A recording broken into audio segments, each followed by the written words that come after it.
یا ایہا الذین آمنوا اطیعوا اللہ ورسولہ، اے ایمان والو اللہ اور اس کے رسول کی اطاعت کرو۔ اے ایمان والو اللہ اور اس کے رسول کی اطاعت کرو۔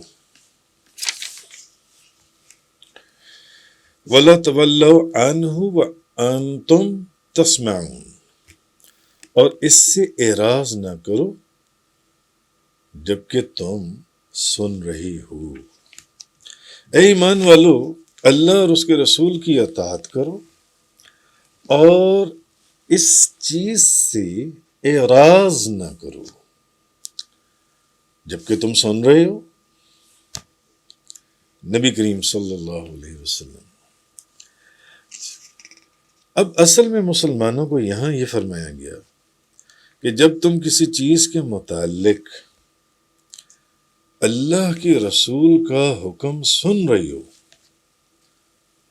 تو پھر تم اس کی اطاعت کرو اور اس حکم سے اعراض نہ کرو۔ جیسے کہ پچھلی آیت میں تو وہ سارا جنگ بدر کا آپ کے سامنے آ گیا۔ اب جنگ کے دوران ظاہر ہے جو کمانڈر ہوتا ہے اس کے کئی حکم آتے ہیں۔ تو ابھی اگلی آیت کے اندر یہ فرمایا کہ اے ایمان والو اللہ اور اس کے رسول کی اطاعت کرو اور اس چیز سے اعراض نہ کرو جبکہ تم سن رہے ہو اللہ کے رسول کا حکم۔ تو اب اس آیت کے اندر کہا یہ جا رہا ہے کہ جب تم کسی چیز کے متعلق نبی پاک صلی اللہ علیہ وسلم کا حکم سن رہے ہو تو پھر اس حکم کی مکمل اطاعت کرو اور اس سے اعراض نہ کرو، کیونکہ نبی کریم صلی اللہ علیہ وسلم کے حکم کی اطاعت واجب فرض ہے۔ اور جب رسول اللہ صلی اللہ علیہ وسلم مسلمانوں کو کوئی حکم دیں تو ان کے لیے اس حکم پر عمل کرنے یا عمل نہ کرنے کا اختیار باقی نہیں رہتا کہ وہ یہ سوچ میں بھی پڑیں جس چیز کا انہیں حکم دے دیا جائے کہ اس کام کو کرو۔ اللہ پاک نے فرمایا کہ وہ ان کے لیے اس حکم پر عمل کرنے یا عمل نہ کرنے کا ان کے پاس اختیار باقی نہیں ہے۔ صحابہ کرام کو بھی یہ چیز سمجھائی جا رہی ہے، جو حکم دے دیا گیا بس اس کے اوپر عمل کرنا ہے تم نے۔ جیسے سورۃ الاحزاب کے اندر سورۃ الاحزاب کی آیت نمبر 36 میں فرمایا گیا کہ کسی مومن مرد اور کسی مومن عورت کے لیے یہ جائز نہیں ہے کہ جب اللہ اور اس کا رسول کسی کام کا فیصلہ کر دیں، اللہ اور اس کا رسول کسی کام کا فیصلہ کر دیں۔ اب یہاں کیا فرمایا؟ یا ایھا الذین آمنوا اطیعوا اللہ ورسولہ، اے ایمان والو اللہ اور اس کے رسول، اللہ اور اس کے رسول کی اطاعت کرو۔ اور یہاں پر بھی کیا آیا سورۃ الاحزاب کی آیت نمبر 36 کے اندر؟ کسی مومن مرد اور کسی مومن عورت کے لیے یہ جائز نہیں ہے کہ جب اللہ اور اس کا رسول کسی کام کا فیصلہ کر دیں تو ان کے لیے اپنے اس کام میں کوئی اختیار ہو، کوئی راہ فرار ہو، نہیں۔ جس چیز کا تمہیں حکم دے دیا گیا بس اس کے پر عمل کرنا ہے، اور جس نے اللہ اور اس کے رسول کی نافرمانی کی تو بے شک وہ کھلی گمراہی کے اندر ہے۔ اور اس سے پہلے قرآن کریم کی ایک آیت کے کانٹیکسٹ کے اندر میں آپ سے یہ عرض کر چکا ہوں کہ مثلا کہ امام حضرت ابن عباس رضی اللہ تعالی عنہما آپ فرماتے ہیں آیت نمبر سورۃ النساء کی آیت نمبر 80 کے کانٹیکسٹ کے اندر، جن سے 80 کے من یطیع الرسول فقد اطاع اللہ، جس نے رسول کی اطاعت کی تو بے شک اسی نے اللہ کی اطاعت کی۔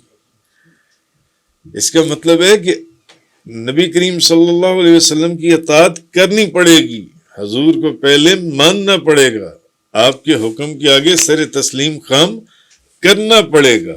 حضرت ابن عباس نے فرمایا اس آیت کا مطلب یہ ہے کہ سیدنا محمد صلی اللہ علیہ وسلم کی اطاعت اللہ ہی کی اطاعت ہے، نبی پاک صلی اللہ علیہ وسلم کی اطاعت اللہ ہی کی اطاعت ہے۔ اور دوسرا یہ کہ امام شافعی نے اپنے رسالے میں ذکر کیا کہ ہر وہ کام جس کو اللہ تعالیٰ نے اپنی کتاب میں فرض کیا ہے، مثلا حج ہے، اور کیا چیزیں فرض کی ہیں؟ نماز ہے، روزہ ہے، زکوٰۃ ہے۔ آپ فرماتے ہیں کہ اگر نبی کریم صلی اللہ علیہ وسلم ان کا بیان نہ فرماتے تو ہم ان کو کیسے ادا کرتے؟ امام شافعی فرماتے ہیں اگر حضور اللہ نے تو فرض کر دی، اب اس کے اوپر آگے دیکھیے کہ نقطہ کیا اہل ایمان نے نکالنے، کیسے کیسے نقطے، کہ بھئی اللہ نے تو فرض کر دی، نماز بھی، روزہ بھی، حج بھی، زکوٰۃ بھی، مگر اس کا بیان اگر حضور نہ فرماتے تو آپ اس کو کہاں سے ادا کرتے؟ جیسے کہ اس کا ذکر پہلے بڑی تفصیل سے گزر چکا ہے۔ نماز کو لے لیں، بھئی قرآن میں یہ تو ہے کہ نماز پڑھو، تو یہ کہاں لکھا تکبیر تحریمہ کرو؟ اس کے بعد قیام کے اندر یہ چیزیں پڑھنی ہیں، پہلے ثنا پڑھنی ہے، پھر الحمد شریف پڑھنی ہے، پھر کوئی صورت یا آیات ساتھ ملانی ہے، پھر رکوع کے اندر یہ پڑھنا ہے، رکوع میں جانا ہے ایسی ہے، اتنی دیر کے لیے جانا ہے، پھر کھڑے ایسے ہونا ہے، پھر سجدے میں جانا ہے اور اتنا اس میں وقف کرنا ہے، اور پھر اس کے اندر پہلے سجدہ، دوسرا سجدہ، پھر التحیات میں پہلے التحیات، پھر درود شریف، پھر دعا، یہ پھر سلام، یہ ساری چیزیں قرآن کے اندر کہاں ہیں؟ تو امام شافعی فرماتے ہیں کہ ہر وہ کام جس کو اللہ نے اپنی کتاب میں فرض کیا ہے، نماز ہے، روزہ ہے، حج ہے، زکوٰۃ ہے، اگر نبی کریم صلی اللہ علیہ وسلم اس کا بیان نہ فرماتے تو ہم اس کو ادا کیسے کرتے؟ اور کسی بھی عبادت کو انجام دینا ہمارے لیے ممکن ہی نہ ہوتا اگر حضور اس کا بیان نہ فرماتے۔ اس کا مطلب کیا ہے؟ اس کا مطلب کیا ہے کہ بات پھر وہی آ گئی کہ نبی کریم صلی اللہ علیہ وسلم کی اطاعت ہی اللہ کی اطاعت ہے، نبی کریم صلی اللہ علیہ وسلم کی اطاعت۔ تو جب احکام شریعہ کا آپ کے بیان کے بغیر ادا کرنا ممکن ہی نہیں ہے تو پھر آپ کی اطاعت کرنا، امام شافعی فرماتے ہیں، حقیقت میں اللہ کی اطاعت کرنا ہے۔ آپ کی اطاعت کرنا حقیقت میں اللہ ہی کی اطاعت ہے۔ جیسے کہ روحانی سلاسل میں ایک بات چلتی ہے کہ کوئی بندہ فنا فی اللہ اس وقت تک نہیں ہو سکتا جب تک کہ فنا فی الرسول نہ ہو، اور فنا فی الرسول اس وقت تک نہیں ہو سکتا جب تک کہ فنا فی الشیخ نہ ہو۔ جب فنا فی الشیخ ہوگا تو فنا فی الرسول کے مقام پر پہنچے گا، فنا فی الرسول ہوگا تو فنا فی اللہ کے مقام پر پہنچے گا۔ خدا تک پہنچنے سے پہلے آپ کو اللہ کے رسول تک پہنچنا پڑے گا۔ تو خیر، تو وہ فرماتے ہیں امام شافعی جب احکام شریعہ کا آپ کے بیان کے بغیر ادا کرنا ممکن ہی نہیں ہے تو پھر آپ کی اطاعت کرنا حقیقت میں اللہ کی اطاعت کرنا ہے۔ تو رسول کریم صلی اللہ علیہ وسلم کا حکم دینا اللہ کا حکم دینا ہے، آپ کا منع کرنا اللہ کا منع کرنا ہے، آپ کا وعدہ اللہ کا وعدہ ہے، آپ کی وعید اللہ کی وعید ہے، آپ کی رضا اللہ کی رضا ہے، اور آپ کا غضب اللہ کا غضب ہے۔ اس لیے آپ کو اعزا دینا اللہ کو اعزا دینا ہے، اور آپ سے محبت اللہ سے محبت ہے، اور آپ سے تعلق اللہ سے تعلق ہے۔ یہ چیز مفسرین نے فرمائی۔ تو اب مفتی احمد یار خان نعیمی صاحب رحمۃ اللہ علیہ یہاں ایک بڑا کمال نقطہ لکھتے ہیں۔ وہ کہتے ہیں کہ جس طرح یہ سورۃ النساء کی جو آیت ہے، من یطع الرسول فقد اطاع اللہ، جس نے رسول کا حکم مانا تو بے شک اس نے اللہ کا حکم مانا۔ وہ فرماتے ہیں کہ اس آیت کا شان نزول یہ تھا کہ نبی کریم صلی اللہ علیہ وسلم نے ارشاد فرمایا، جس نے ہماری اطاعت کی اس نے اللہ کی اطاعت کی۔ یہ تو قرآن کی آیات کا ترجمہ ہے۔ تو اس پر منافق لوگ جو ہیں وہ کہنے لگے کہ نبی پاک صلی اللہ علیہ وسلم یہ چاہتی ہیں کہ ہم آپ کو رب مان لیں۔ منافقوں کی تو عادت ہوتی ہے، ایک تو وہ بات نہیں مانتے، جو آپ حکم فرماتے ہیں وہ بات نہیں مانتے، منافق بات نہیں مانے گا، انکار کرے گا۔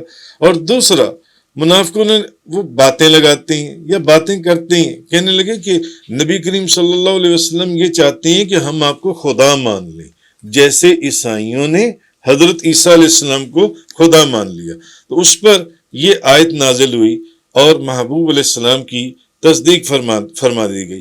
اچھا، اس سے چند فائدے ہمیں پتہ چلے۔ ایک یہ کہ نبی کریم صلی اللہ علیہ وسلم کی تعظیم کو، حضور کی تعظیم اور ان کے حکم کے اوپر عمل نہ کرنے کو نہ کرنا، یہ مفتی احمد یار خان نعیمی صاحب فرماتے ہیں یہ منافقوں کا کام ہے۔ یہ جو منافق ہوگا وہ ایسا کام کرے گا، جو سچا غلام وہ کبھی بھی ایسا کام نہیں کرے گا۔ آپ فرماتے ہیں تعظیم اور ہے، عبادت اور ہے، اور ہر تعظیم عبادت نہیں ہوتی۔ تعظیم کے معنی کچھ اور ہیں، عبادت کے معنی کچھ اور ہیں۔ تو حضور علیہ الصلوۃ والسلام آپ کو بارگاہ الہی میں جو تقرب خاص حاصل ہے وہ عجیب و غریب اللہ تعالیٰ نے جو آپ کو تقرب عطا فرمایا۔ اچھا، دوسرا یہ آپ فرماتے ہیں کہ اللہ کی اطاعت کرنے سے پہلے آپ کو نبی کریم صلی اللہ علیہ وسلم کی اطاعت کرنی پڑے گی۔ خدا کی اطاعت سے پہلے آپ کو مصطفیٰ کی اطاعت کرنی پڑے گی۔ اس لیے نبی کریم صلی اللہ علیہ وسلم کی اطاعت کو پہلے بیان فرمایا اس آیت کے اندر، من یطع الرسول فقد اطاع اللہ۔ یہ سورۃ النساء کی آیت میں آپ کے سامنے بیان کر رہا ہوں، جس کا بڑا تفصیل سے پہلے بیان ہو چکا ہے۔ اچھا، اب اس آیت کے اندر یہاں نبی کریم صلی اللہ علیہ وسلم کی اطاعت کو اللہ نے پہلے بیان کیا ہے اور شرط بنا کر بیان کی ہے، کنڈیشنل۔ اگر آپ کی اطاعت ہے تو پھر میری اطاعت ہے، اور اگر آپ کی اطاعت نہیں تو پھر میری اطاعت بھی نہیں ہے۔ اگر آپ کی اطاعت نہیں ہے تو پھر دفع ہو جاؤ یہاں سے، مجھے تمہاری کوئی ضرورت نہیں ہے۔ کس ایمان کو لے کر آئی ہو؟ کون سا کلمہ پڑھ رہی ہو؟ نہیں۔ تو حضور کی اطاعت کو پہلے بیان فرمایا اور شرط بنا کر کنڈیشنل بیان فرمایا، اور جو اطاعت الہی ہے اس کو جزا بنا کر بعد میں ارشاد فرمایا۔